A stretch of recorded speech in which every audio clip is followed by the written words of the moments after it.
Halo, Assalamualaikum warahmatullahi wabarakatuh. Ada satu fenomena psikologis ya teman-teman yang menjadi kegamangan ya, khususnya bagi praktisi pendidikan atau juga menjadi sebuah kegamangan bagi para orang tua ketika mereka ingin melakukan pola asuh atau pendidikan yang benar pada anaknya. Bahwa banyak sekali para orang tua atau para guru yang mengeluhkan tentang sulitnya konsentrasi atau fokus pada anak. Fenomena ini merupakan sebuah fenomena yang umum dan sering kali terjadi. Namun saya kira perlu ya untuk dikaji, perlu untuk dibahas bagi kita semuanya karena kefokusan atau perhatian dari anak didik itu akan menentukan sukses atau tidaknya suatu capaian belajar. Ketika seorang anak memiliki fokus atau kesadaran atau perhatian yang tinggi, tentu ya keberhasilan tujuan dari pendidikan itu akan lebih mudah untuk dicapai. Nah, sebelum kita mengkuliti lebih lanjut ya teman-teman terkait dengan perhatian ini atau fokus ini, kita perlu untuk membahas terlebih dahulu pengertian dari perhatian ini. Tentu ya ketika kita ingin membahas tentang satu fenomena psikologi, kita juga perlu untuk merujuk pada perlu merujuk pada penjelasan yang dijelaskan oleh para ahli. Para ahli mendefinisikan perhatian sebagai tenaga psikis yang tertuju pada satu objek, atau dengan kata lain, perhatian adalah sedikit atau banyaknya kesadaran yang diperoleh oleh seorang individu atau peserta didik ketika melakukan sebuah kegiatan atau aktivitas tertentu. Para ahli membagi perhatian ini menjadi 3 bagian besar ya teman-teman semuanya. Yang pertama adalah atas dasar intensitasnya. Nah, yakni atas dasar intensitasnya ini terbagi menjadi dua, yaitu perhatian yang intensif, kemudian yang kedua adalah perhatian yang tidak intensif. Artinya, semakin banyak kesadaran yang diperoleh oleh individu ketika melakukan sebuah aktivitas, maka semakin intensif pula perhatian yang didapatkan. Artinya, semakin banyak kesadaran yang diperoleh, maka semakin fokus individu melakukan sebuah kegiatan. Nah, ada satu fakta unik teman-teman terkait dengan perhatian ini, bahwasanya manusia tidak akan mungkin untuk dapat memberikan kesadaran atau fokus pada dua aktivitas yang sama. Jadi semakin besar rasa fokus, skill itu akan meningkat pada satu aktivitas saja. Jadi secara sederhana, semakin besar kesadaran atau semakin banyak kesadaran yang diperoleh oleh individu dalam melakukan sebuah aktivitas, maka semakin besar pula tujuan atau kesuksesan dari aktivitas yang dilakukan oleh individu itu tersebut. Kemudian yang kedua teman-teman, ada yang namanya perhatian yang timbul berdasarkan cara keluarnya atau cara timbulnya. Nah, pada perhatian ini terbagi menjadi dua teman-teman, yaitu pertama perhatian secara spontan, kemudian yang kedua adalah perhatian tidak spontan atau perhatian sekehendak. Perhatian spontan ini dapat kita lihat ya pada contoh berikut. Misal kita sedang berjalan-jalan, kita sedang berada pada satu jalan teman-teman, kemudian secara tidak sengaja, secara tiba-tiba terjadi sebuah kecelakaan di situ. Nah, tentu hal ini akan menarik perhatian kita. Kita yang awalnya sedang fokus untuk berjalan-jalan, tiba-tiba teralihkan pada kejadian kecelakaan tersebut. Nah, kejadian itu merupakan salah satu contoh dari perhatian yang spontan. Bahwa teman-teman, fakta uniknya, biasanya perhatian spontan ini perhatian atau fokus yang akan atau lebih cenderung bertahan lama. Dan kemudian yang kedua adalah perhatian yang tidak spontan atau perhatian yang sekehendak.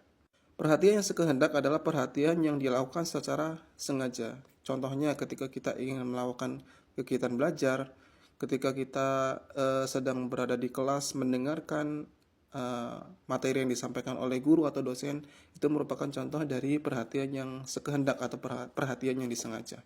Kemudian yang kedua yaitu perhatian atas dasar objek atau luasnya objek yang dikenai perhatian. Hal ini terbagi menjadi dua teman-teman, yaitu perhatian yang terpencar dan perhatian yang konsentratif. Perhatian terpencar itu contohnya ketika kita melakukan sebuah kegiatan berkendara, kita menaiki sebuah mobil, kita biasanya tidak akan fokus pada satu objek saja. Di situ nanti kita akan melihat orang berlalu lalang, kita juga melihat berbagai tanda-tanda keselamatan, kita juga melihat polisi ketika sedang melakukan kegiatannya, aktivitasnya dan lain sebagainya. Itu merupakan contoh dari kegiatan perhatian secara terpencar. Kemudian yang kedua teman-teman yaitu perhatian terpusat atau konsentratif. Perhatian seperti ini dapat kita lihat contohnya pada seorang tukang jam ketika dia sedang memperbaiki jam di sebuah jam dinding.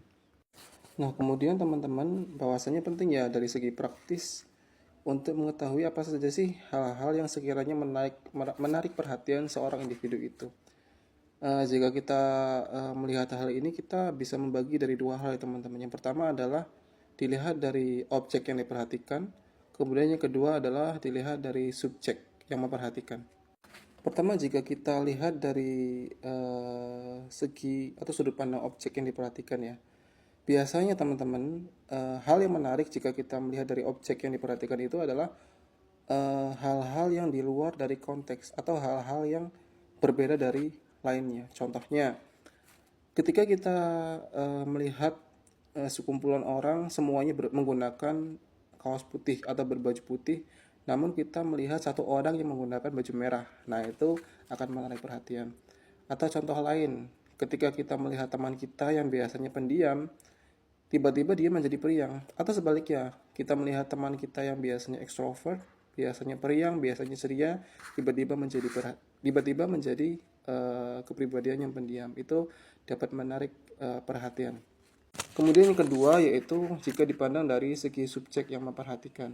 Hal ini adalah hal-hal yang berkaitan atau bersangkut paut dengan subjek yang memperhatikan. Nah, contohnya hal-hal yang seperti ini adalah hal-hal yang menarik kegemaran dia, kemudian hal-hal yang bersangkut paut dengan sejarah hidup dia, kemudian hal-hal yang terkait dengan kebutuhan dia dan lain sebagainya. Ketika kita sedang mengalami sakit, tentu kita akan fokus perhatiannya pada iklan-iklan obat. Kita akan fokus pada dokter-dokter, promosi-promosi dokter-dokter yang terpercaya dan lain sebagainya. Atau ketika kita, contoh sederhananya ketika kita scroll di Instagram atau di platform manapun, kita melihat satu quotes yang ternyata itu relate dengan kehidupan kita. Nah, tentu kita akan menaruh sepenuhnya perhatian kita pada hal tersebut. Dari pembahasan awal kita bisa kembali ke topik ya.